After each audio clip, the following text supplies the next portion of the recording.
Hello, welcome to this exciting Illustrator tutorial. My name is David. For this tutorial I've decided that we should do something more fun. I've decided that we should recreate a logo that I've seen on a show, Two Broke Girls, and it's the Manhattan School of Pastry logo. It's a school that one of the main characters of Two Broke Girls attends, and I thought that it would be really nice tutorial to do. You'll see that creating this logo will be really a breeze, will be really fun.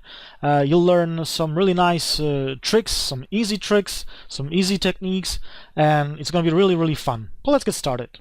This is the screenshot of the logo. I'm going to show you what we're going to be doing, so I'm going to turn its visibility off. So the logo that we will come up with looks something like this. So this is what we'll be creating. Okay, so I have a working layer set up and ready to go. I'm going to turn the visibility of my reference layer back on, so I can see it, so I can see what I'm doing. But I'm going to drop its opacity down to say 50%, like so, 50%. Okay, I'm going to make my working layer active, and I'm going to lock my reference layer. I'm going to zoom a bit closer on this part of an image. Now, if you think that I'm going to recreate this basic shape with a rectangle, well, you're wrong. I'm going to do it only with some basic transformations, joining, and ellipses. So I'm going to go to my ellipse tool, and I'm going to create my first ellipse somewhere from here. I'm going to Alt-click and drag it like so to create an ellipse.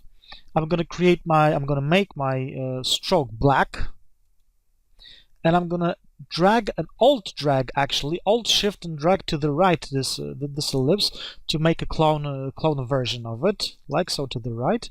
And I'm going to delete this anchor point to the left and this anchor point to the right. So I'm going to delete the left and the right paths, the left and the right portions of these ellipses. I'm going to hit the delete key.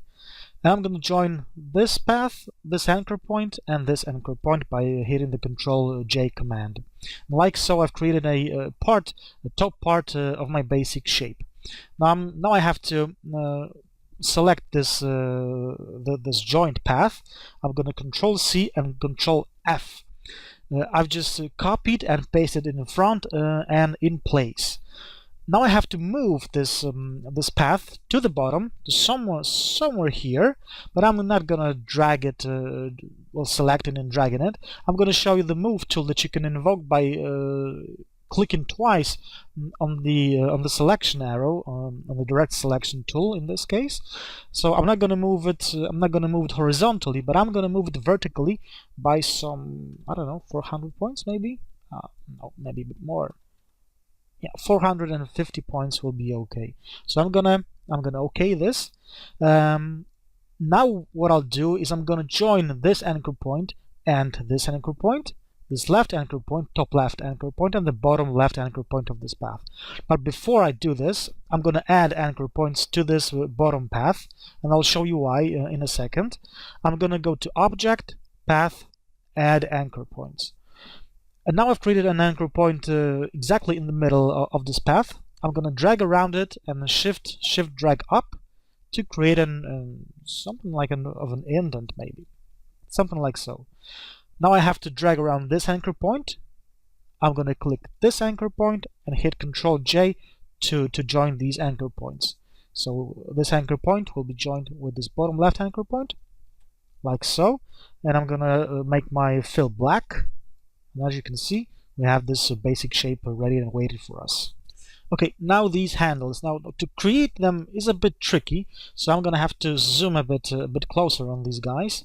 I'm gonna use my ellipse tool as well, so I'm gonna Alt-click somewhere here and create an ellipse, something like so. I'm gonna move it or nudge it a bit.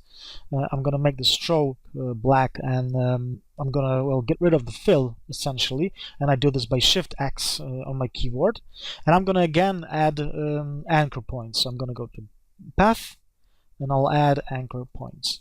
But I don't need these many anchor points, and I don't need this shape as a whole. I only need a part of it. So I'm gonna drag around these anchor points and this anchor point to the right. I'm going to delete all of them, and I'm left with this extended curve. Now with my path to pen tool, I'm going to add a path. I'm going to create a nice curve right here.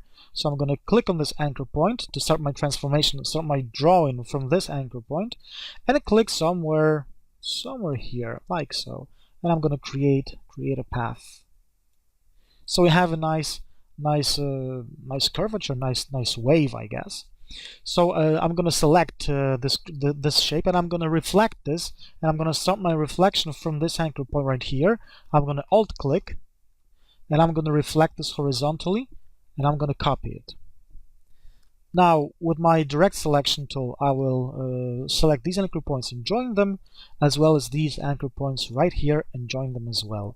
If I fill it with black, you can see that we have a nice little handle, nice little shape. Okay, so now I have this shape created. Now I have to reflect this to the right. So I'm going to select it with my black arrow tool, with my selection tool, and I'm going to reflect this to the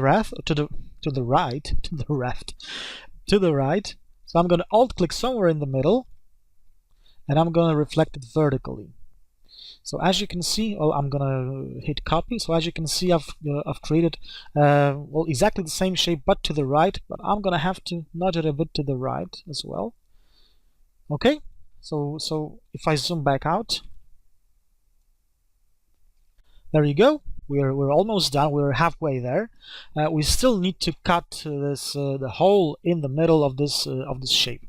So I'm going to select it, and I'm going to make the stroke black and not the fill, and I do that by Shift X on my keyboard.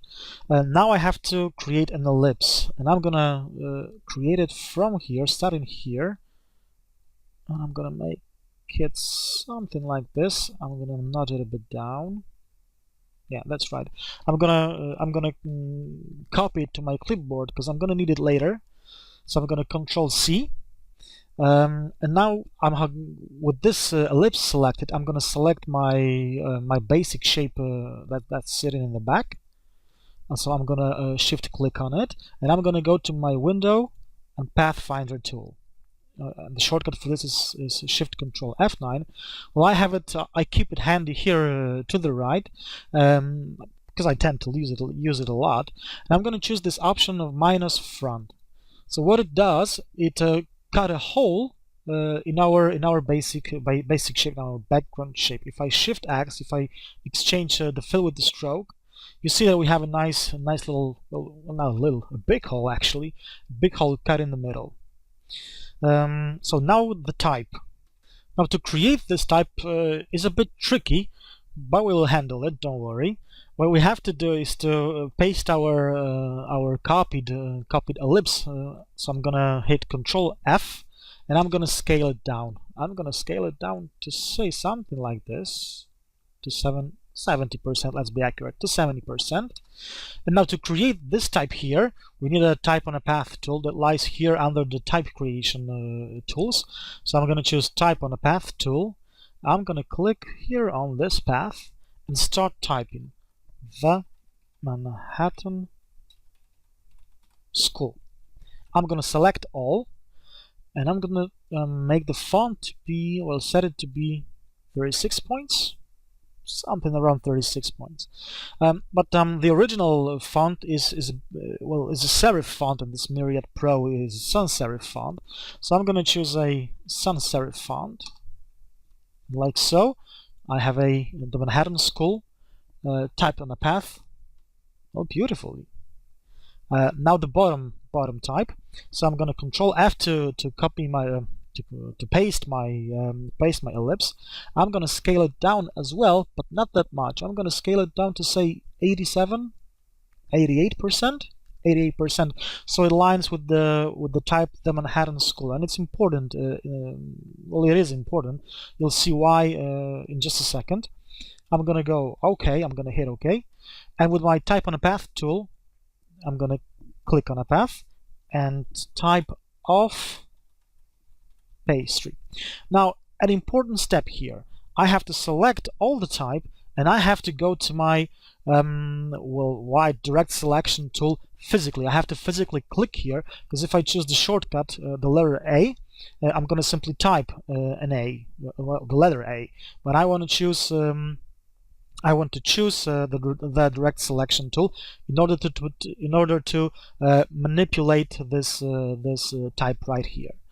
I think I'm gonna turn the visibility of my reference layer off, and I'm gonna zoom closer on it. As you can see, we have some handles right here. So this is a handle, and there are two handles down at the bottom, and they help us. They allow us to manipulate the created type. So I'm gonna bring this to the right and bring this middle to this middle handle to the top right. But I'm also gonna go. I'm also gonna drag down to flip my type, yeah, to the middle. So if I flip it and drag it, you'll see that I can position it well, a bit like inside of my circle rather than on the outside. So now if I let go of the mouse and if I zoom back out, you'll see that we have a nice type created. The Manhattan School of Pastry type is ready. I've noticed a bit of a problem here. This handle here is a bit too far to the right, so I'm going to choose it with my selection tool and nudge it one step to the left. Yeah, it should be okay. We could also align it. We could also, select all of these and play around with these alignment options. I'm not gonna do that for now. I just want to show you the basic techniques how to create this logo. So you can play around with it yourself, and I encourage you to do that because that's how you learn. So now what we have to do is to simply add colors to it. I'm gonna move maybe this a bit to the center of my artboard, something like so. Okay, so in the original logo, all these shapes have a red fill and kind of a yellowish stroke. So I'm going to choose red for my fill, and I'm going to double click on my stroke and choose something like this yellow color. And I'm gonna increase the stroke width to say 2 points. Let's zoom back closer on it. And in my stroke tool, I'm gonna choose align stroke to the outside, so it aligns nicely. Okay, now what's left to do is to make this type to be white. But if I make it white, you won't be able to see it because it will be, white against the white background. So that's why I have prepared. I have ready this wooden pattern right here. So now I can create. Now I can make my path to be this maybe a really light gray color, like so. And now I'm going to play around maybe with some drop shadows to make it even stand out a bit more. So I'm going to go to Effect, Stylize, and Drop Shadow. I don't want to put anything for my X value. I don't want to move it to the right. I simply want to move it to the bottom and blur it, and blur it not too much. Just these values will work for me. You can of course put in your own values. You can play around with it, but I choose to go easy on the drop shadow. So like so. If I zoom a bit closer, I have some really nice gentle shadows around here, and on my type. So okay, that's it. That wraps it up for this tutorial. I hope you enjoyed it. I hope you learned a thing or two. I know I did. So stay tuned for another tutorial. Have a nice day. Bye.